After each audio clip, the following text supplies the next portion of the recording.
Good morning, Nova Nation. Happy Thursday and welcome here inside of the WXVU studio for another edition of Villanova Sports Talk. David Szczepanski alongside Stephen Cain. Steve, it's a gloomy morning here on campus at Villanova, but the vibes are pretty high. Big weekend coming up for both the men's and women's basketball team. How you doing, Steve, on this Thursday? Doing really good. As you said, a lot to get to for Villanova men's and women's basketball. Excited to recap that thriller of a game on Tuesday at the Cintas Center in overtime. The Cats were able to pull that one out. And then last night, even though we talked about it right before we came on air, I think it was a moral victory for them. They were the only team to have a 20-minute lead over UConn, right? They did a good job playing really well in the first half. Second half was a little bit tough, but it's against the number one team in the country. So we'll talk about that. And as you said, big games coming up this weekend. Big games indeed. We'll break it down for you here on Villanova Sports Talk. Let's get to our 5 poll questions. And Steve already touched on one of them, so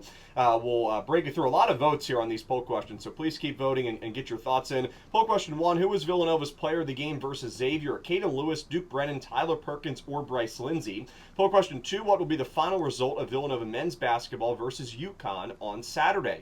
Villanova wins by 1 to 5 points. Villanova wins by 6+ points. UConn wins by 1 to 5 points, or UConn wins by 6+ points. The Huskies did lose last night to Creighton there in Stores. Poll question 3, after UConn's loss to Creighton tonight, in your opinion, which team is the best team in the Big East for men's basketball? UConn, St. John's, or Villanova? Poll question 4, what will be Villanova's, this is the women's basketball team's record in the final 2 games of the regular season versus Marquette at Seton Hall? 2-0, 1-1, and 0-2. We'll talk about it. Coach Dillon called the game on Sunday against Marquette, the biggest game of the year. Poll question 5, were you happy with Villanova's performance in the loss to number 1 UConn tonight? That was yesterday, obviously. Yes or no? No moral victories. We'll talk about it coming up here on Villanova Sports Talk. Steve, a lot to get to, obviously, but before we do, want to highlight that this week is WXVU Needs You Week. We're raising money here for our radio station here at Villanova University, WXVU, and pretty much all the donations will help us get to March Madness, cover the NCAA tournament, hopefully both for men's and women's basketball,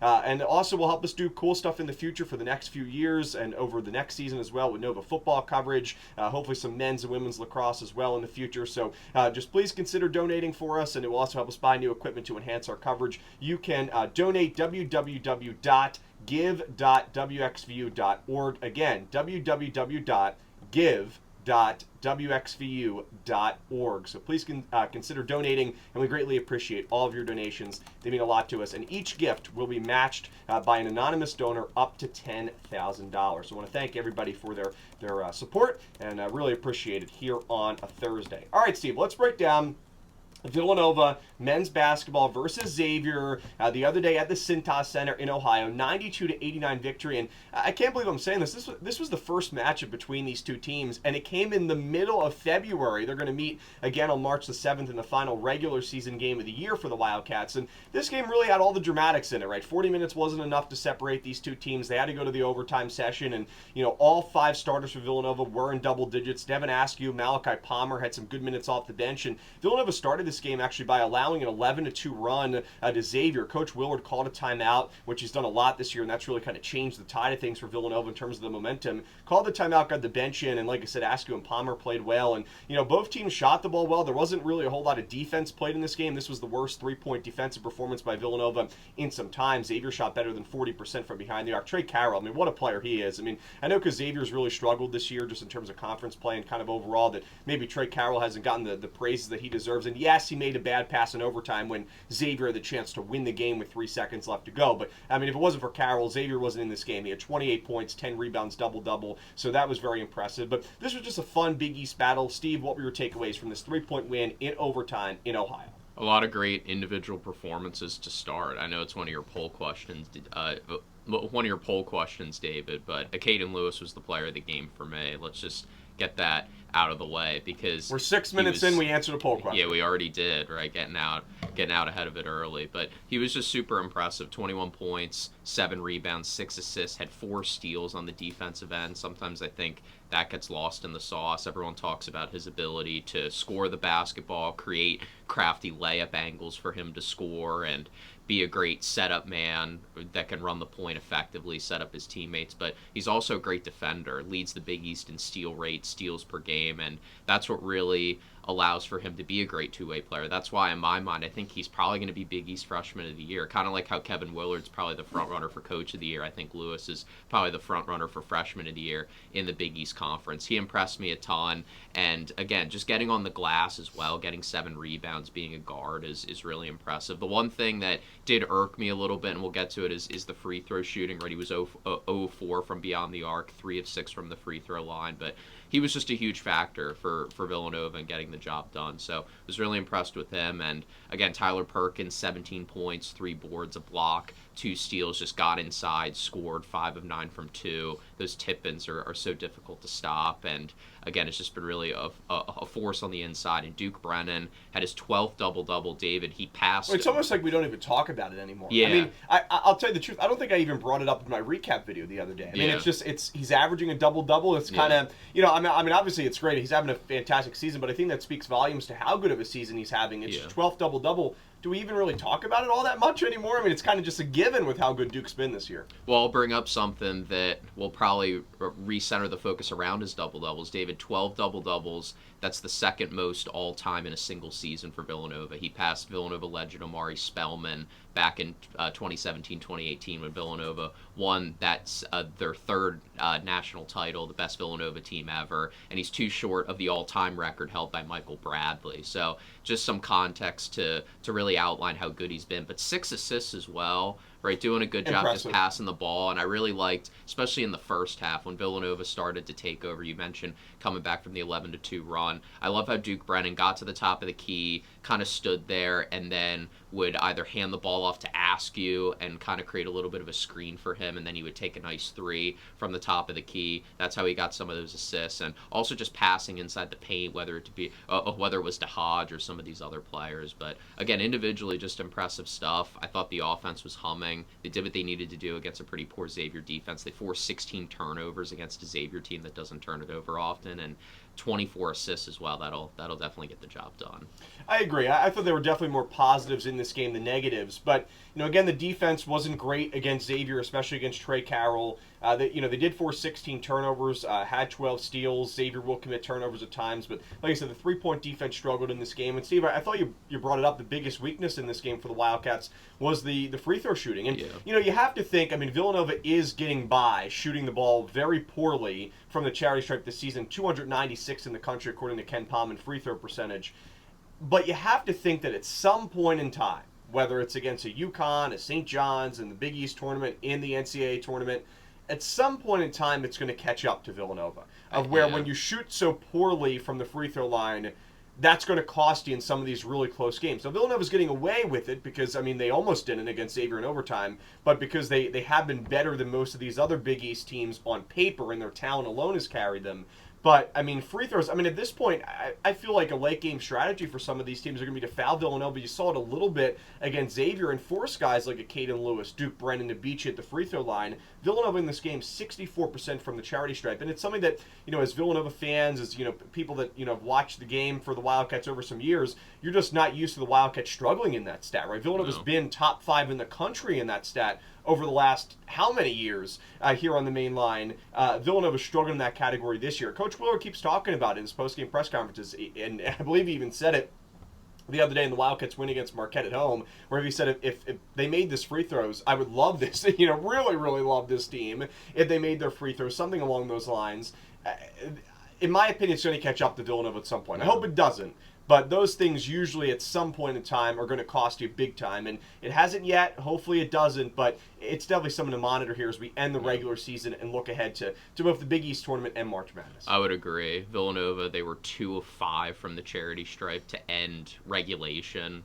Right, the game ended up being tied at 81. Trey Carroll had the big put back to send the game to overtime. And then Villanova was 2 of 6 from the charity stripe in overtime. And they shot 14 of 22 from the stripe, 63% to put that in perspective, their average on the season is 69%, and that's in the 280s, 290s nationally out of the 360 teams in D1 college basketball. So they're actually going to lower that season average. It's really been a struggle for them. I'll also add as well, I think the weaknesses for this team, it's the free throw shooting. It's also the defensive rebounding. Xavier got 10 offensive rebounds, and Xavier, quite frankly, isn't a very good offensive rebounding team, so that's concerning.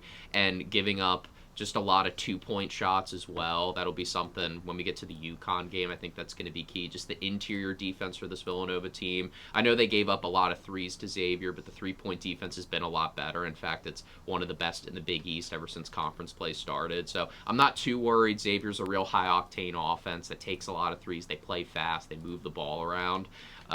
But again, 54% from two. You got to be a little bit more stingy there. It just felt like Trey Carroll was making whatever shot he wanted to inside the paint, whether it was from the left block, the right block, the left elbow, the right elbow, giving up a lot of mid-range shots as well. So those are just some concerns. But also one more thing to touch on, maybe the X factor, is Bryce Lindsay. What a game from him. 15 points. All of them coming in the second half. Was cold in the first half. It felt like the Bryce Lindsay that we saw really ever since the calendar turned to 2026. But 15 points, super solid, 4 of 8 from 3, didn't turn it over at all, 2 assists. And I thought he was very solid defensively, David. He didn't have a ton of rebounds, but I think that's okay. I liked his hustle and made a big 3 in overtime that ended up breaking. I believe it was 83-83 in overtime. Lindsay hit a big shot, and then Lewis had a nice driving layup, and then it was kind of back and forth, right? Then it was the free throw shooting. Trey Carroll hit some threes to kind of keep the game interesting, and Villanova ended up holding on by 3. But Lindsay was kind of the catalyst. Maybe one of the reasons why they ended up winning this game, making just a huge clutch play. And again, that's what this team needs. Of course, Devin Askew played well in the first half, right? Had 9 points, 0 turnovers, made back-to-back threes off of that nice little Duke Brennan handoff play. But to have Askew and Lindsay playing well is just great for the backcourt depth of Villanova. It was the most points that Bryce Lindsay has scored since January the 3rd against Butler. Yeah, Butler. I mean, it's been a long time since Lindsay has been in those teens in terms of scoring. So he had 15 points on 5 for 11 shooting. I agree with that. That's a very good point, Stephen. And hopefully it's something that Lindsay can carry on throughout the rest of the schedule, because Villanova would love to have him clicking like he was early on in the year. He struggled a little bit, obviously, struggled a lot, I should say, over the last month plus. And, this is also the 7th Big East road win of the year for the Wildcats. 7-1. Yeah. Villanova is on the road in conference play. And I thought this quote by Cain was really, really good after the win against Xavier. And he just was talking about, the overtime road win, 7, Big East road wins. And this was his quote: "We're built for it. We've been on the road. We have 7 road wins after this game. We've been through the fire," end quote. And I think that's a great mentality to have. I mean, Caden's talked about it throughout kind of the whole season, and a lot of this team has. But it is kind of that road mentality. And, you have some big games coming up.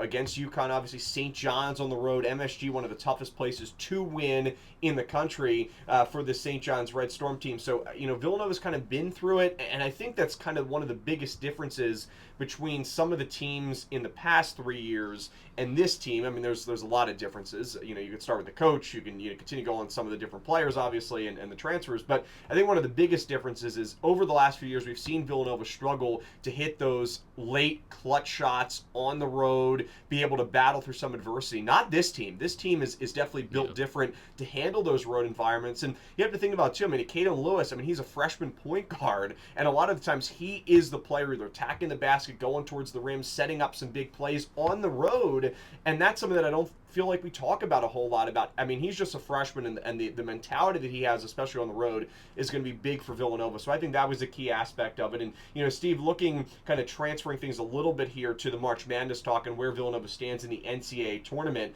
Right now, Villanova 29th in the net rankings. What's good for Villanova is that with that Creighton win last night, it's still a quad 3 loss for the Wildcats as of right now, but it could very soon become a quad 2 loss against Creighton at home, and then possibly a quad 1 win on the road in Omaha. Creighton, you do have to talk about the Blue Jays here. They have struggled, overall when you look at their record. They're about 500.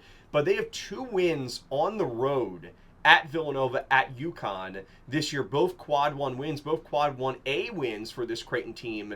That's been really impressive. But Villanova's still in pretty good shape, Steve. What do you make of the resume? Like I said, 29th in the net rankings, still around an 8 seed, maybe a 7 seed, depending on where you look. They've really done a good job at just winning the games that they need to win. We've said it every time we've done these March Madness check-ins, these resume net check-ins, whatever you want to call them.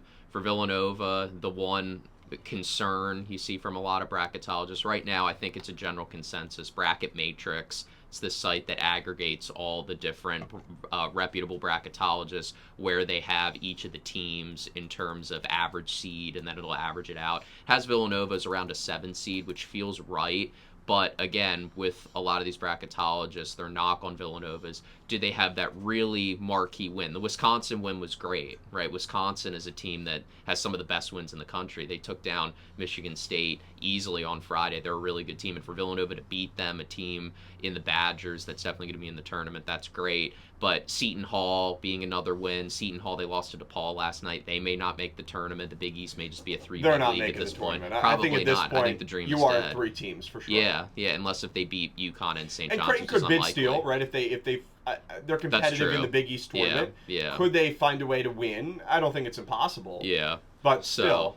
But again, for Villanova, the knock on them is the lack of a truly signature win. Good losses, they've taken care of business, a bunch of quad 2 wins, some nice quad 1 wins, but do they have that elite kind of signature win? They nearly got it against UConn, right? So close, and we'll talk about that coming up. Villanova will get a rematch against the number 5 ranked team in the country, and they were close against St. John's, and really they just came out sluggish in the early part of the second half, uncharacteristic for Kevin Willard's team, but that's kind of keeping Villanova from moving up in the seed line. But 7 seed, pretty good spot. I think it's a win. You really don't want to be that 8 seed or a 9 seed, because then you play in that 8-9 matchup, which is really difficult. And then if you win, assuming favorites win, you play the 1 seed in the second round. And the 1 seeds, Arizona, Michigan, Duke, they look like a cut above everyone else. I think the 2 seeds are a little bit more vulnerable. Villanova's a 7 seed. I think they'd be in a good spot to hopefully take care of business against the 10 seed. And then if they play a 2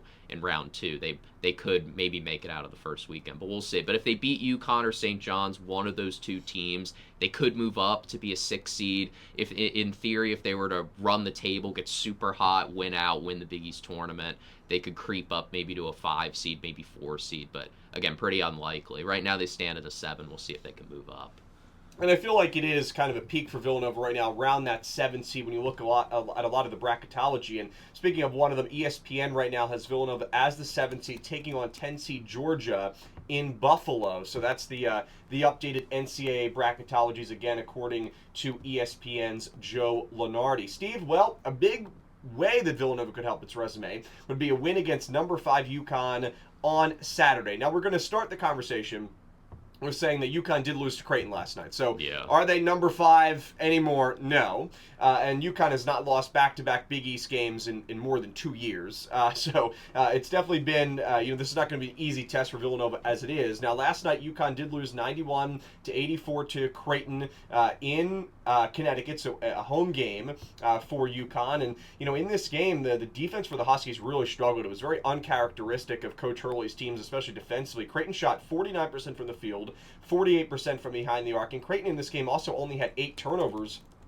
UConn only had 5 turnovers, but UConn also lost the rebounding battle 41-35, and this game was tied at halftime. Creighton pulled away 46-39 in the final few minutes there. But overall, this UConn team is still one of the best in the country, right? 24-3, only 2 losses in Big East play against St. John's at MSG, which is a really tough place to win, as I mentioned earlier, and then against Creighton, which is the worst loss of the season for Connecticut. But, UConn, when you look at it as a whole, they have 3 losses. 2 of them are against teams that I think can definitely make at least the Sweet 16, maybe even the Elite 8 in Arizona and St. John's. And, yes, it was a tough loss to Creighton, but this team is still really good, right? They're 13-2 at home. They're 8-1 on the road. You can argue they've been just as good, if not better, on the road than they have been at home this year. Solo Ball averages more than 14 points per game. He was definitely the go-to man in the first matchup that Villanova lost there in overtime by a final score of 75-67. Taris Reed Jr. averaging around 14 points per game. Alex Caravan is just, the guy that always always seems to be there for UConn. He's been there for so many years, and just, a good three-point shooter, always makes kind of those clutch late buckets, especially against Villanova in his career. And, this is a team that, is led by some of the veteran pieces, veteran players, and, they average almost 80 points per game, only give up 66. So there's a lot to like here for UConn in terms of just the stats. But, this is a big opportunity for the Wildcats to split the season series against UConn, a team that, like I said, has still only lost 3 games this year, and really 2 of the 3 are very, very high-quality losses, if there is such a thing. It'll be really interesting to see how things change from the first matchup up in Hartford versus the second matchup in South Philly. And again, to comment on that loss last night, it just felt like the defense for UConn, it was just very unbecoming of a Dan Hurley-led team. Usually they rally around the ball. They're really aggressive, tough to penetrate on the inside. They're a real nuisance to deal with on the perimeter, and Creighton just took advantage, right? Josh Dix played really well with 21 points, and Creighton actually lost the assist battle by 11, but ended up still winning the game pretty easily. So it was just a lot of great individual performances from the Huskies. And again, they've gone 5-2 since that overtime win against Villanova, and they've had maybe some shaky performances. Again, maybe I'm nitpicking a little bit, but the Georgetown game was very close, and that was in their own building at Gamble Pavilion. They only won that by 4. Against Butler, a team that's really struggled kind of in the basement of the Big East, they won that by 10, but that game was pretty close kind of throughout. And then against Providence, the game right after Villanova, that was also at home, they only ended up winning by 6. So again, maybe some of those wins were a harbinger of kind of things to come, which ended up resulting in that Creighton loss. But again, maybe I'm nitpicking a little bit too much. I know Solo Ball, we talked about him going into the first matchup. He wasn't super healthy. There were questions about his left wrist, and he was struggling with turnovers and not hitting a lot of threes, and played a bit better when Villanova and UConn played the first time, and he's coming in on good form against Villanova, or he will be coming in on good form against Villanova on Saturday. He's had 20 plus points in 2 of his last 3 games. So again, a name just to look out for. But again, the last matchup for Villanova, just really tough. We broke it down, I think, a lot. Villanova was so close, and they did a lot of great things in that game, and we'll talk about it shortly. But again, this UConn team, I think they are struggling a little bit, but again, getting them off a loss is kind of difficult. A lot of people are saying that they're going to be angry. They're going to come out with a lot of effort and intensity to not pick up back-to-back losses. For me, I think the biggest thing this game is the free throw shooting. I mean, UConn does a terrible job at not committing fouls. I mean, even in that first game there at People's Bank Arena, Villanova went to the line 22 times. Now that game they made 77% of their free throws, one of their best free throw performances of the season. But UConn as a team, just want to put this out there, the Huskies have 496 free throws attempts this year for the Huskies. They've allowed 612. I mean, that's more than 100 free throws towards the other side, towards the opponent. So this team will foul you, and that's why, I mentioned earlier, Villanova has not been, a good free throw shooting team this season. They definitely are going to have a big matchup on Saturday in that category. They have to knock down those free throws, and, that's why I'm a little concerned about this game in terms of, is this where the free throws really hurt Villanova? I hope not, but it is definitely something to keep an eye on in this matchup because UConn does foul their opponents a lot. Villanova is going to have to make some key free throws. And like you said, Steve, this is a game that it's tough to get UConn off of a loss to Creighton. It's really, really difficult. They don't lose back-to-back Big East games. They don't lose back-to-back games, period. So this is definitely a tough spot for Villanova, and that's why I think the free throws are going to be big. Villanova has to do pretty much everything right in this game. I think UConn, I agree with you, is going to come out firing. Coach Hurley's going to be ready to go as always. So this is going to be a difficult game for the Wildcats, maybe even more difficult than it was prior to this. I mean, the good thing for Villanova is that even the top of the Big East after the loss for UConn is still in a sense open, right? Throughout the year, we've talked about how UConn and St. John's are a tier above the rest of the Big East. Then you have Villanova, big separation to even the 4, the 5, the 6 seed, and so on and so forth. But is Villanova kind of knocking on the door a little bit? Maybe. I think it's possible. I still think that UConn and St. John's are the 2 best teams in the conference by a pretty sizable margin. But if Villanova wins this game on Saturday and UConn loses, obviously, Villanova would be 13-3. UConn would be 14-3 in conference play. Yeah. Is there a chance that Villanova could sneak into that 2 seed in the Big East?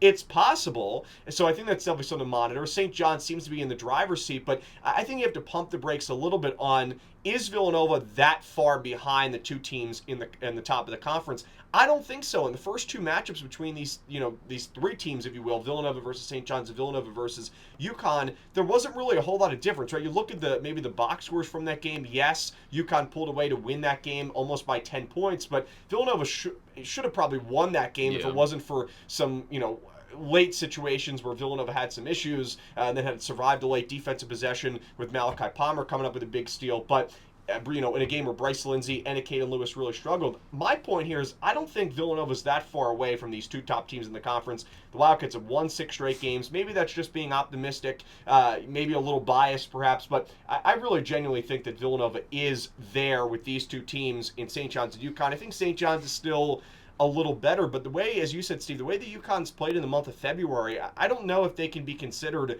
that top team. Are they still very good? Absolutely. Are they still probably at least going to make the Elite Eight? Yeah, I would say so as of right now, but I don't think it's maybe as cut you so easily as maybe we were thinking it was a few weeks ago. I would agree with that, especially since the look-ahead line on Bart Torvik, Villanova is only going to be a 1 to 2 point underdog, and maybe they're favorites by the time that game comes around. Well, maybe it's possible, but yeah, very close. And after the loss, maybe you do shift to UConn because of that stat. They haven't lost back-to-back games, but that crowd on Saturday is going to be pretty good. It may be the best that we will see as students here at Villanova in our 4 years. Yeah. So, but again, I think UConn will probably be favored by 1 to 2 points. But again, I agree with your point that if Villanova wins, it's not like some sort of upset. It was a big upset because, again, as you said, Villanova's definitely a worthy opponent, and it feels like they're playing some good basketball. Now, you could say, well, Steve, Villanova, they almost lost to Georgetown. They almost lost to Marquette. They almost lost to Xavier. And that is true, but again, I think with a Cain Lewis, you brought it up, he really struggled the first time against UConn, and now you're getting him where it just feels like he's just been so much better. Think about Georgetown. He played great in that game. Think about Xavier. He played great in that game. Marquette, the second matchup against Marquette at home I'm talking about, he had 20 points in that one, made some big free throws down the stretch, made some big layups. So I'm excited to see what he brings. You get Bryce Lindsay off of a good second half. We'll see how he does against UConn in the rematch. And again, right, you mentioned it. I think you could argue Villanova probably outplayed UConn, and it was just one of those stretches where UConn just gutted it out, and that's what good teams do. They kind of lost the battle statistically because Villanova, they shot great from 3 against a good 3-point defense in UConn. They shot well from the free throw line. They got a bunch of offensive rebounds. They generated assists. The 2-point defense was great, and all of these things that I'm mentioning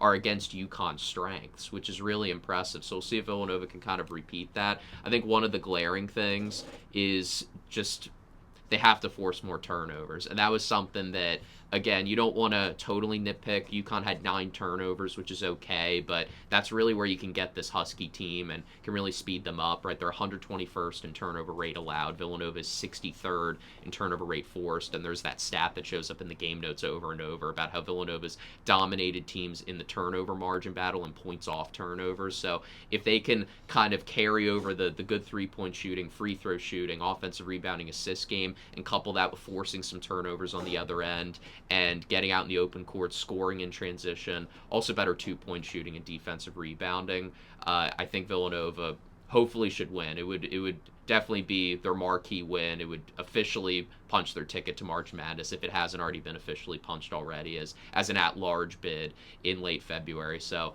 again, just super excited.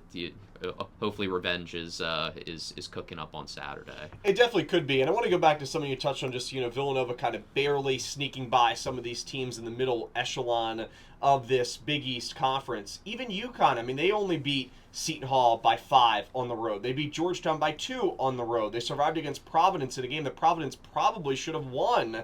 UConn won that game by 6. They've been close in some of these games. They beat Butler on the road by 10. They defeated Georgetown at home by 4. So I think that just speaks volumes to the Big East. I know there are a lot of people out there this year that have said the Big East is having a down year. And I don't necessarily disagree with that. It is a top-heavy conference, more so this year than it has been. But I don't think there is any team in the Big East that is not capable of playing competitively and potentially pulling off the upset to win a big game against somebody in the top part of this conference. I mean, even when you take a look at some of those bottom teams, Butler is a really good offense. Could they somehow come up with some key defensive stops and win a big game against a UConn, a St. John's, and Villanova? Absolutely. Could Providence? Same thing. They have a good offense, right? I know that there's a lot of criticism on Coach English, but every single one of these teams, unlike in previous years, in my opinion, in the Big East this year, have a chance of winning some of these key games. And I think that speaks volumes to, okay, maybe it is a little top heavy, right? You have UConn, St. John's, and Villanova, by far the top three in the conference. But like I said, I think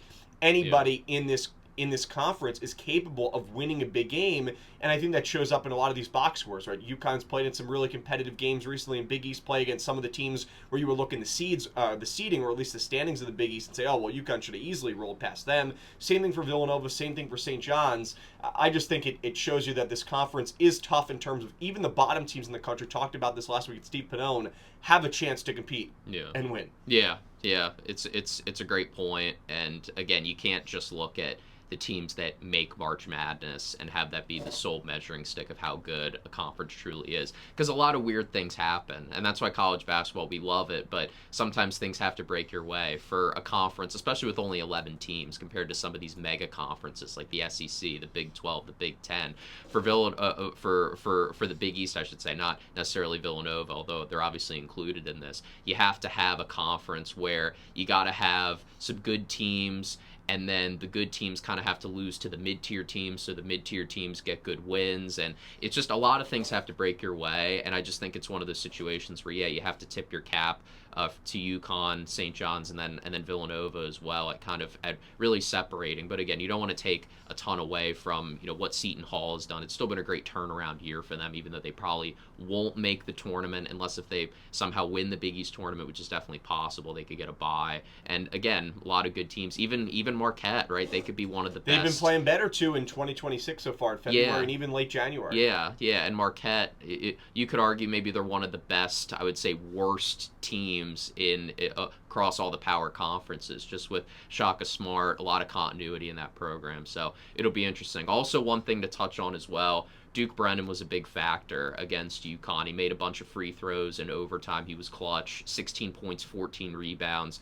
But what really impressed me was, again, his ability to get to the hoop. Villanova only scored 30% from two in that first matchup. Duke Brennan wasn't the problem, though, and he was really good defensively on Terrace Reed Jr., who, again, is just one of the best big men in the Big East. He had 10 points, 11 rebounds, but he ended up fouling out of that game, David, and he had 4 turnovers. Was sloppy with the basketball, very uncharacteristic for him. Duke Brennan was a big reason why. I think if Duke Brennan can kind of repeat that formula, again, easier said than done, and contain Solo Ball, who went off for 24 points after really struggling going into that first matchup against Villanova, I think the Cats hopefully can pull off the win. Hopefully the Cats will pull off the win indeed. Saturday's game will tip off at Xfinity Mobile Arena in South Philly at 5:30 p.m. Our WXU pregame coverage will begin at 5 p.m. Steven and I will be on the call. We'll take a break here on Villanova Sports Talk. Our first break. When we come back, we'll talk about Villanova women's basketball, the loss to the #1 Huskies last night, preview the game on Sunday against Marquette, which again, Coach Dillon called the biggest game of the year. We'll break down that and so much more here on Villanova Sports Talk after this. Welcome back to Villanova Sports Talk here on this Thursday morning here on WXVU. Again, if you missed any of today's episode, you can tune in on Spotify or also on YouTube after the show goes up later this afternoon. Hello to everybody on YouTube. David Szczepanski alongside Stephen Cain here on this Thursday morning. Again, just want to send out a reminder that this week is WXVU Needs You Week, our largest fundraiser. We're trying to raise more than $5,000, hopefully closer to $10,000. We have an anonymous donor matching every gift up to $10,000 and raising money to help us get to March Madness, the NCAA tournament, for future broadcasts next year and beyond, as well as just keep up with everything that really you have to in terms of a 24/7 college radio station with an FM signal and on the internet streaming. In addition to that, purchase some new equipment here for us in studio and to continue to ensure that our broadcasts are really, really good on the road wherever we are. So just really appreciate all the support. If you are interested in donating, please visit www.give.wxvu.org. Again, www.give.wxvu.org. And you can also visit our WXU website and any of our social medias to find out more information, including some FAQs there for you. David Szczepanski alongside Stephen Cain. Steve, UConn versus Villanova, not just on the men's side of things, also on the women's side of things yesterday at the Finn, packed house there here on the main line. Number one, UConn held on to defeat the Wildcats 83-69, but this was a really, really fun game. I mean, Villanova led by 3 points at half. There was a lot of energy in the building. You could feel it. It was probably 60-40 in terms of the fans in favor of Villanova, but there were a lot of UConn fans there. It was a good environment. It was a good game for college basketball, a good game for the Big East, and it really proved to be, a really entertaining game. I thought that a lot of people heading into the game thought that UConn was going to win this game fairly easily, especially after winning the game in Stores by 49 points. But Villanova kept it close. Like I said, they have a lead at half. In terms of the Big East games that UConn has played this year, that was the smallest margin of victory for the Huskies in conference play. It was previously a 15-point win against Marquette the other day. Now it's a 14-point win against Villanova. So,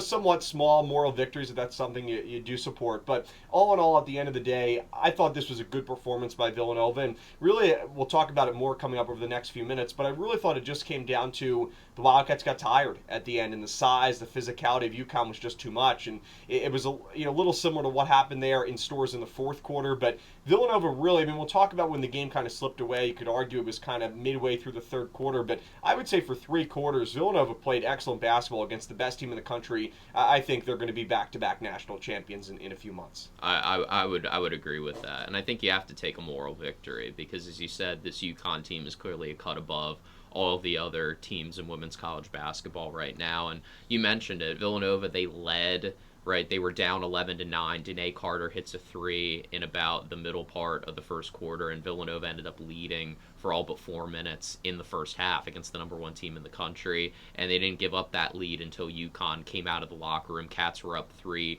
through 20 minutes of play, and then UConn kind of took over. And UConn, again, you mentioned it, even though they led nominally in the third quarter, Villanova was kind of hanging with them. It was a 5-point game through the middle part of the third quarter. Sarah Strong, the presumptive Big East Player of the Year on the women's side, fouled out, or was close to fouling out, I should say, had 4 fouls, and she had to see the bench for an extended period of time. And Villanova kind of kept pace with them. Brooke Bender hit a big 3 in the late part of the third quarter, and it took UConn basically the entire third quarter to get their first double-digit lead of the game, and then Sarah Strong comes back in the fourth quarter and kind of closes it out, scores 9 straight points for UConn. But again, what else can you say? Jasmine Bosco was impressive once again, took a bunch of shots, 26 points, season-high 9 rebounds, 7 assists, 3 steals, 12 games, David, where she's had 20 or more points, and 9 where she's had 20-plus points and 5-plus assists. She's the engine that makes this team go. But again, Danae Carter really impressed me, and I liked your tweet, David, after the win on Sunday against Creighton,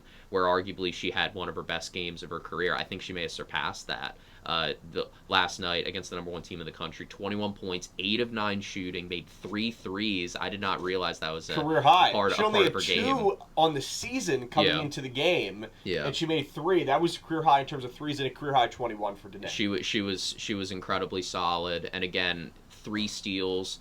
It's super solid there. 5 games where she's had 3 or more steals. Also had 3 blocks. She's had 3 games where she's had 3 or more blocks. She was just super solid. Again, a big reason why Villanova was able to kind of keep this one close. Kennedy Henry as well had 5 assists, 9 points. Came up pretty big. Again, she's been playing well. Has been named the Philadelphia Big 5 Rookie of the Week for back-to-back weeks. And again, what impressed me, I think, in terms of the team box score is Villanova, they were definitely outmatched in terms of forcing turnovers against UConn. UConn was 11th in the country in terms of fewest turnovers allowed, turnover rate. Villanova top 100 in turnover rate forced, but that didn't matter. That's not how it played out on the hardwood. UConn was really sloppy with the ball, 18 turnovers. But again, what kind of killed Villanova was they had 26. They were a bit wild with the ball. But again, maybe you could excuse that, David. You talked about it. Villanova, it looked like they played with a lot of energy in the first half. This women's team, they play pretty fast, definitely above average, the average tempo of a typical D1 women's college basketball team, and maybe that just led to them being a little bit more sloppy with the ball. And again, this UConn team also forces a lot of turnovers, so again, really, no shame in that. But again, I would take a moral victory here, right? Easy Flood at 25, Sarah Strong at 21 and 12 for assists. Again, super difficult to stop those two when they really get things going. But again, I like where this team is. If they win their last 2, I think should be in March Madness. I completely agree with that. And Danae Carter was really, really good. That's where I want to start as well. Career high 21 points, and we haven't talked about it a whole lot, right? Danae Carter, obviously a transfer from Mississippi State, was injured, battled some really tough injuries her first couple of years in college basketball and with Villanova. But the last 2 years, she has been one of the most consistent players on this Villanova team. Yes, she does commit too many fouls at times, picks up some early fouls in the game, and that hurts Villanova at times. But she has really been this rock on this Villanova team that the Wildcats can always depend on. And I'm happy to see her not just have a good game in terms of rebounding, in terms of defense, but really starting to turn a corner offensively as well, where she's putting up, almost 10 points per game over the last few games. So she played really well with 21 points. She was extremely impressive. And if Villanova wants to really make a deep run in the Big East tournament in March Madness, Danae Carter is going to be one of those biggest pieces on this team. She is the veteran leader really in the starting lineup. She has a lot of experience now, especially over the last couple of years. She is really who I think Coach Dillon looks to, and you could see that in the post-game press conference as well. I mean, Jasmine Bosco, she was great. She scored 26 points in this game, and what was really interesting was that Bosco had 18 points heading into the first half, and I thought she was going to pass a career-high 30 fairly easily in this one. UConn defensively, and that's why Coach Auriemma is the winningest coach in college basketball history because of his adjustments. I mean, at halftime, and it was just incredible. But the reason why I bring this up, I really liked what Villanova did yesterday compared to the first matchup. The Wildcats, and we talked about this yesterday on the broadcast with Nathan and Ryan, the Wildcats did not always have Jasmine Bosco take the ball up the court and be the point guard. In fact, very rarely in the first half did Jasmine Bosco take the ball down the court. It was a Danny Ciceretti. It was a Kennedy Henry. It was a Kelsey Jones. And that, I think, really forced UConn off of their game. It kind of made them think a little bit more. They weren't prepared for that. And that made Jasmine Bosco, I think, a little bit more open for some of those key shots that she knocked down, especially from behind the arc in that first half. Now, in the second half, UConn obviously came out firing. Villanova defensively, I think, got tired, right? They allowed some more open shots from the perimeter for this UConn team, which is a no-no, right? They have so many good three-point shooters. They shoot 41% from behind the arc as a team. But also, too, I just thought in that second half, Villanova got away a little bit from the game plan. In the second half, you saw the Wildcats. There was a little less energy, which I think is kind of given considering what it takes to beat a team like UConn and play a team like UConn. But in addition to that, I thought Villanova, one of the biggest issues of the second half was they got away from the game plan of shooting threes. In the first half, Villanova took some, we've talked about it so much, Steve. Villanova's bread and butter is the three-point shooting. Yeah. They're one of the best three-point shooting teams in the country. If they're going to win big games, it's by the three ball. And Villanova did that in the first half. The second half, they passed up some open threes, and instead try to get some twos. And UConn's size in the paint with Sarah Strong, Sarah Williams, AZ Fudd, it's too much to compete against. It really is. And that's why in that third quarter where UConn really started to pull away, I would have rather seen, is the way I'll phrase it, I would have rather have seen Villanova take threes, even if they miss them, than try to get a little bit more creative, get into the paint, take twos, because then Villanova allowed a lot of turnovers. That was a big issue in that third quarter when UConn pulled away. There was a lot of turnovers. Villanova just really couldn't get settled in the paint, get into the rhythm. Villanova, got away from that three-point shooting game in the third quarter. That was one of the biggest differences. But overall, I liked the game plan in this game by Coach Dillon. I thought she did a really nice job. Maybe the second half could have been a little bit better, but I think that's just UConn and the talent they have on paper. But I really liked the first half game plan of kind of switch things up on UConn, give them something that Villanova hasn't done a whole lot on tape, where you have a Danny Ciceretti, where you have a Kennedy Henry take the ball down the court. That kind of threw Coach Auriemma and his squad off. Now, when he had 15 minutes at the break at halftime to talk things over, that's when you saw things start to shift for this UConn team. But I think it speaks volumes to how good UConn is, right? They didn't bring out their A game yesterday against Villanova, and they still won the game by almost 15 points. But I don't want to take anything away from Villanova here. I agree with you, Steve. I'm big on this game. I don't love moral victories. I really don't think it depends on the situation. But, I think this UConn women's basketball team, what they've done the last couple of years, is a dynasty. It really is. The way that they've played, they last year throughout March Madness defeated every team in the NCAA tournament by an average margin of 32 points. NCAA tournament teams, they won their championship game by around 20 points when it was all said and done. So this is a really good UConn team. I think you have to give Villanova a lot of credit here, and I'm excited because I think these two teams are going to see each other again in Uncasville coming up in a few weeks. Yeah, that could be an option, round 3, and again, we'll see if Villanova has more wrinkles to throw at Coach Auriemma. And again, a great point that you made. And also, too, I was watching the game as well, and Villanova did a good job really with some of those kick-out passes, kind of those skip passes, and they would target kind of the weak side help that UConn was having on the perimeter, and that allowed for Villanova to have some open three-point shots, take advantage. And again, Villanova shooting the three ball really well, top 25 in three-point offense. They also take a lot of threes compared to the average D1 women's college basketball team, right? 68th in three-point rate. And UConn 15th in the country in terms of three-point defense. But interestingly, David, they're one of the worst in terms of giving up three-point attempts. So that was something just before the game, kind of looking at that. You're kind of thinking to yourself, like maybe Villanova could take advantage of that, because the numbers say, hey, you're going to get a lot of shots. You could argue the other way and say, hey, well, UConn's given up all those threes, and they're still limiting the amount of threes that go in. So you could say they're an elite three-point defense, but you could also make the case in the opposite end and say that maybe regression is looming. And again, Villanova, they got a lot of three-point attempts. They had 24 to UConn's 15. And again,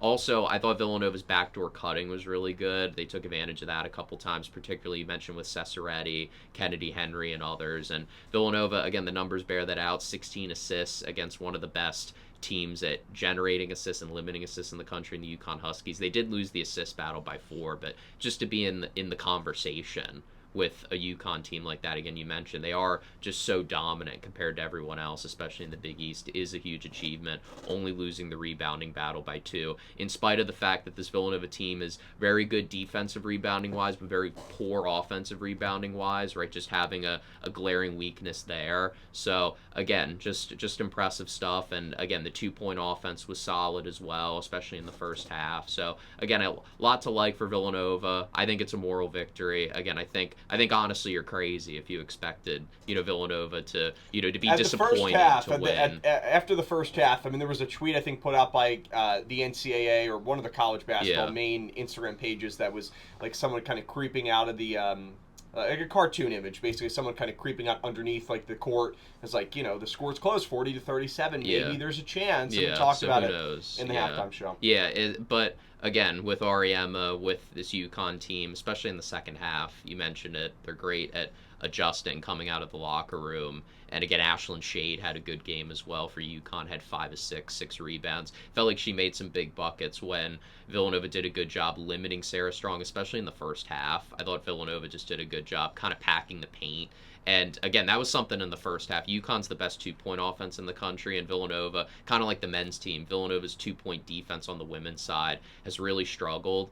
But in the first half, they did a great job kind of just packing the paint, making it super difficult for Sarah Strong to score. And they gave up a lot of threes. UConn really torched Villanova from three-point land. And then I think in the second half, they kind of got away from that a little bit. And Sarah Strong just took over in the fourth quarter, right? She had to sit out. She had 4 fouls. You're thinking, maybe Villanova has a chance. They're only down 5 at this point. It's the middle part of the third quarter. She sits out. But then she comes back in. They're up 10. And she basically ended the game herself because Villanova kind of got away from the original game plan of shutting down Sarah Strong, and that being the main focus. So, but again, impressed with Villanova. We'll see how they carry this one over into Marquette on Sunday. It was definitely a game where there wasn't a whole lot to lose for Villanova. You were kind of playing with house money, and I thought it was a pretty good performance, all things considered. And there are 2 big games coming up this next week for Villanova to end the regular season at home on Sunday for Senior Day against Marquette. Here's Coach Dillon after the game talking about the final 2 games of the regular season and her message to the team. Those 4 quarters together. That was Coach Dillon after the game yesterday in the post-game press conference on, the 2 big matchups coming up. Play Villanova basketball the way that we can, put 4 quarters together. And Steve, that brings us quickly to the game against Marquette on Sunday, Senior Day at the Fin, a game that Villanova lost fairly easily, confidently in the first matchup against Marquette in Wisconsin, 85-69 in favor of the Golden Eagles, who outscored Villanova 19-9 in the third quarter, one of the worst quarters of the season for Villanova. A Marquette team that's always kind of been gritty. They always, over the last couple of years, have matched up against Villanova, and the Wildcats have kind of had the upper hand the last few years, but Marquette had a good win in the first matchup, and Marquette's trying to play spoiler right at home. Villanova has to find a way to win this game. Skylar Forbes averages 15 points a game. You have Haley Weiss, who's really good, 13.8 points per game. Marquette is a team, they score 69 points per game. They give up 63. They're 16-10 overall, 10-7 in conference play. But this is a team that, has been competitive, right? They went on a stretch in Big East play where they won 5 consecutive games. They lost their last 3 at Creighton by 6. They lost to Seton Hall by 12, and then lost to UConn only by 15. So a team that, yes, is coming in again, on a 3-game losing streak, but their games have been competitive. They're a good three-point shooting team. You could argue maybe even a little bit better than Villanova. I mean, just the way that they shoot 37% from behind the arc. Two really good three-point shooting teams, but where this Marquette team really does struggle, I mean, you look at the turnovers. They commit 17 turnovers a game, so Villanova has to take advantage of that. I think Villanova's going to be favored to win this game. They should be. They have to take care of business, but this Marquette team, if there is a team that can kind of, play spoiler in the Big East, Marquette, I think, is the biggest option for that. I would agree. And again, that was really what did Villanova in the first time these two teams played in Milwaukee, right? Villanova, they lost that game 85-69. Marquette shot 61% from beyond the arc. And talk about Villanova's three-point offense, but Villanova's three-point defense, not bad, right? A little bit above average. I think they're pretty solid, 149th in the country. And Marquette, you mentioned it, they are a better three-point shooting team by Villanova. Very close, but 18th in the country compared to Villanova's 22nd ranking. So, again, kind of a mismatch on paper. Marquette definitely won that battle the first time. We'll see how that plays out in the rematch. Also, again, the assist battle. Marquette's 12th in the country at generating assists, which is in the ballpark of Villanova in terms of how they generate assists. Villanova's 16th and Marquette is 12th. And then for Villanova, that's just going to be key. They are good generally at stopping assists, but again, Marquette had 19 of them. So again, something to look for as well. And again, you mentioned the turnover battle. I'll flip it over to Villanova, though. I thought they were very uncharacteristically sloppy with the basketball the first time these two teams played. Marquette, you talked about them being sloppy when they have the ball, but they're even worse, actually a lot worse in terms of forcing turnovers. Just a 20% turnover rate, 295th in the country. Villanova 37th in the country at limiting turnovers in terms of turnover rate allowed.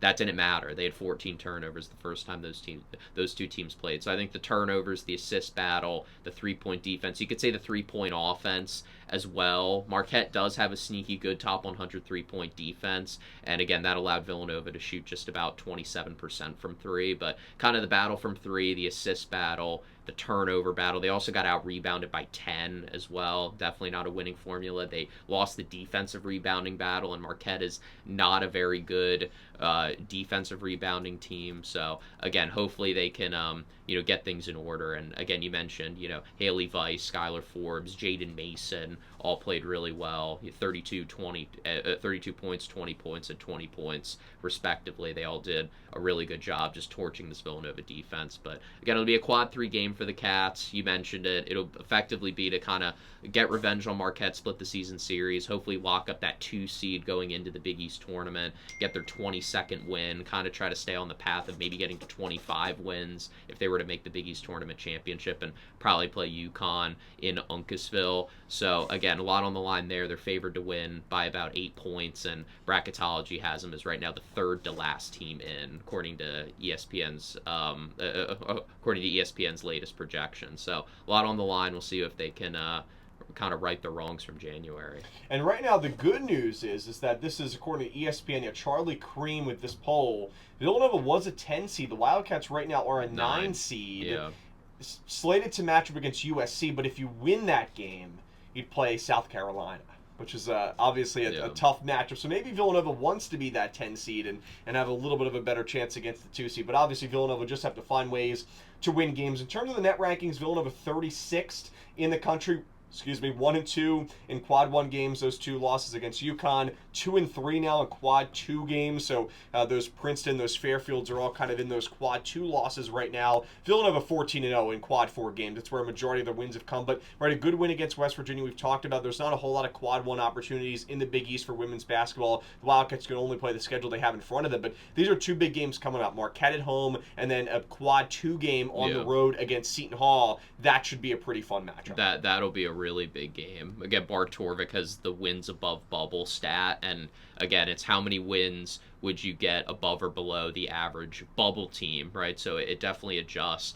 And again, there's a lot of math that goes into it, but really all you need to know is that for a team that's probably going to get in, you probably want to be around, let's say, maybe 3, around the 3 in terms of the wins above bubble stat, meaning that you get about 3 more wins on your schedule versus the average bubble team. And they rate all the games based on how many kind of points, if you call, that you could pick up in the wins above bubble stat. So Marquette, you could pick up about 0.3 wins above the bubble. against Marquette, but against Seton Hall, you could pick up .62 wins above the bubble. So that's basically to say that it's a good win for your resume. They're only projected to win by 1.5 points. It's a quad 2 game, a good Seton Hall team on the road. So again, that would bump kind of their total wins above bubble stat to about, let's say they win these final 2 games, they'll be up to around near a 3 in terms of wins above bubble, which would definitely bode well for their resume, and again, just look good for them as they also go into the Big East tournament. They'll have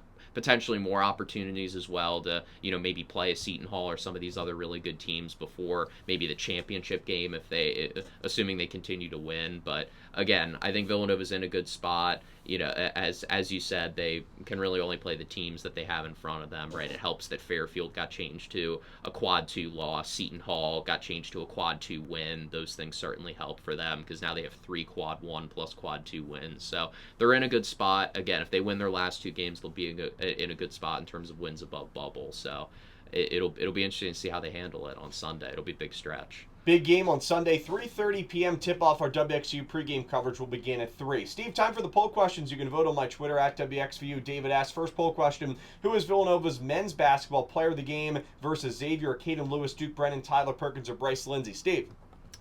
I think a Cain Lewis. We talked about it at the top of the show. It's really felt like he's found a new gear, and I love that comment on the road wins because Villanova 7 Big East Conference road wins. That's the most Big East Conference road wins since David, the last time they made the Final Four in 2021, 2022. Again, not necessarily suggesting that it'll play out the same way, right? This Villanova team definitely has a lot of work to do. I think they're a very good Tier 2 team, right, is kind of what you say to people. How's Villanova doing? They're a good Tier 2 team, maybe not in that top tier, close to being ranked, but maybe not quite. But again, things can maybe change. They win this weekend, they're ranked. Yeah, definitely. So, but again, Lewis just super impressive.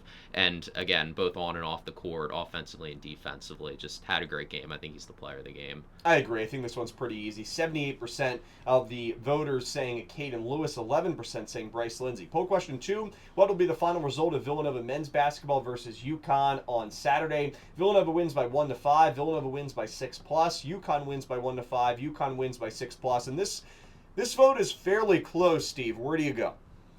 I think Villanova wins. I think 1-5. I'll push all my chips to the table. I think the sensible option is UConn wins another close one, but I think this team is different. I think that there's a lot of grit, a lot of toughness for this core. Again, I really love just what a Cain Lewis is turning into. I think Bryce Lindsay's starting to figure it out. Devin Askew's continuing to play well. Malachi Palmer and Braden Pierce. Malachi Palmer is continuing to play well, and it feels like Braden Pierce quietly is playing pretty well. We didn't touch on him. Played pretty solid in limited minutes on Tuesday. So it just feels like this team is playing a bit better. I think it's time. I think they get the win, and I think they'll be ranked on Monday. I agree. Steve, we're 2 for 2 in terms of agreement. I think Villanova wins this game by 3 points. 38% saying Villanova wins by 1-5. 26% saying UConn wins by 1-5. I think everybody's in agreement that it will be close. Poll question 3, after UConn's loss to Creighton tonight, in your opinion, which team is the best team in the Big East? UConn, St. John's, or Villanova? I think St. John's. They've won 12 straight games, David. I'm with you. You don't have to sell me on the Red Storm. They're first in. Well, I feel like I have to just because the AP poll. There's such a big disparity, and I know that it'll be updated, and UConn will then be probably in the mid-teens. Let's 10, say 10 it'll be yeah. Interesting. Again, we'll see with Saturday, right? If it definitely depends if Villanova wins or loses against UConn. But I think it's St. John's. Again, they started out, they really tested themselves. We talked about it. The Players Era Festival didn't go well for them, but slowly but surely they've been figuring it out, and they're playing their best basketball at the right time. And I think that game, right? That's why this game Saturday is so big. Obviously, because it's at home, you want to right your wrongs against UConn, and there's just a big rivalry, and they were the back-to-back national champs, but also because that's St. John's game, and we'll be there for that. That's going to be really difficult. You could even turn it up another notch because it's going to be on the road. They're such a physical team. They're so difficult to beat. Saturday night at the Garden. Yeah, and it just feels like we don't match up super well with them just because they're so physical. And again, our 2-point defense has struggled recently. So again, Saturday's going to be huge. You got to be there. I completely agree. St. John's receiving about 40% of the vote. UConn in second with 34%. Poll question 4, what will be Villanova's record in the final 2 games of the regular season for women's basketball, again, versus Marquette and at Seton Hall? 2-0, 1-1, or 0-2? I think 2-0. I think the Marquette game was just a performance uncharacteristic of what we've seen from the women's basketball Wildcats, and then I think Seton Hall really liked what I saw the first time those two teams played back at the Finn to kind of open Big East play on their home floor. It was their second Big East game, but still, I think they go 2-0. I think they take care of business. They'll be at 23 wins going into the Big East tournament. They'll be a 2 seed, and again, hopefully they can make it back to the championship, see what happens with UConn the third time around, and they'll be in March Madness, which again will be a great achievement for a group that just feels super deep, a lot of complement of weapons around Jasmine Bosco. This one was tough for me because if they play the way they played against UConn, they will beat any other team in this conference. But Villanova has struggled on the road in conference play this year. I'm going to go with 2-0. That's where 78% of the vote comes in, but I would not be surprised if it's 1-1. I think Villanova should defeat Marquette at home on Sunday on Senior Day. I think it should be a pretty good energy, pretty good atmosphere there at the Finn. But the game against Seton Hall, I mean, on the road, especially the way that Seton Hall played last year, the Pirates are not in the tournament as of right now. A win could really change things, and maybe Seton Hall steals the bid from Villanova, depending on what happens in the Big East tournament. Who knows? But that's a pretty big game in North Jersey. I'm going to say 2-0, but I mean, Steve, you talked about with the projected line there for Bartorvik, just about 1.5 favorites for Villanova. That's really a toss-up. That's a 50-50, really either way. Poll question 5, were you happy, with quotes around it, the word happy, with Villanova's performance in the loss to number 1 UConn last night? Yes or no moral victory? Steve, I think we know where you stand here. Yeah, I think it has to be a moral victory. And I think moral victories can be a good thing, especially with women's basketball, just because the composition of the sport is kind of different from men's basketball, right? Men's basketball, again, we talked about how there is different tiers and certain teams are a cut above. You could say Michigan on the men's side is probably a cut above maybe some other teams, but again, it's not as lopsided as kind of in the women's game, right? The women's game, you have a lot of great basketball, but then you just have UConn, South Carolina, LSU, some of these great programs, right? Iowa with Caitlin Clark. And again, that can produce some, really great matchups, especially later in the tournament, but sometimes early in the tournament, there's not as many upsets, right? The parity, there's just not as much parity, I believe, kind of in the women's game. And the reason you bring this up is just when you play UConn, again, they were projected to lose by almost 30 points. And for them to hang with the number 1 team in the country for almost 3 quarters, as you said, really give them kind of a run for their money and really do a good job, because they got killed the first time. They lost by about 50 points up in Stores on January 15th, to kind of turn that around. And again, to not really quit, especially in the fourth quarter too, when the game is kind of out of reach, maybe some garbage time buckets, just to continue to hustle, play till the final whistle. It just does wonders for your confidence, especially playing Marquette, Seton Hall, 2 teams that are vastly inferior to UConn. So absolutely, I think it's a moral victory. I agree with you, Steve. I liked a lot of things that Villanova did last night. 80% of the voters are in agreement that it was a moral victory. It was a good win, a good, shouldn't say win, but good performance by the Wildcats last night that I think they can really build off of for these final 2 games, where they have to, keep up that intensity. The first half was really strong. The energy was good at the Finn, and hopefully it's the same way on Sunday. Again, Villanova women's basketball on Sunday against Marquette at 3:30 p.m. Our next broadcast here on WXVU will be men's basketball against number 5 UConn in South Philly on Saturday at Xfinity Mobile Arena, the last game of the year, barring a Philadelphia appearance in the NCAA tournament for Villanova. And that game on Saturday will tip off at 5:30 p.m. Our WXU pregame coverage will begin at 5. Well, thanks everybody for tuning in to this episode. Big weekend coming up here on UConn week, if you will. The Wildcats playing UConn a lot in both men's and women's basketball, so that should be a fun thing. In terms of other sports going on, I know the Big East tournament right now is going on for the swimming and diving team. Water polo takes on top 15 Princeton tonight at the Villanova Swim Complex. I'll be on the call, that one on ESPN+, so that should be a fun one. And next week, we're going to really dive into some baseball, some softball as well, some spring sports, in addition to, of course, breaking down all the action for both the men's and women's basketball teams. So really, this episode wanted to get back to focusing a lot on basketball and bringing the content as we get closer to March Madness and the Big East tournament. This was the WXVU Needs You fundraiser special here at Villanova Sports Talk. Again, please consider donating to our student radio station. Again, you can donate www.give.wxvu WXVU.org. That will do it for us. For Stephen Cain, I'm David Szczepanski. We'll see you next Thursday, 1 week from today. We'll close out the month of February. Hopefully, we're talking about 2 big wins for both the men's and women's basketball team. We'll see you on February the 26th, right here at 11 a.m. until 12 p.m. on WXVU. For Stephen Cain, I'm David Szczepanski. Have a great rest of your day. And as always, go Cats!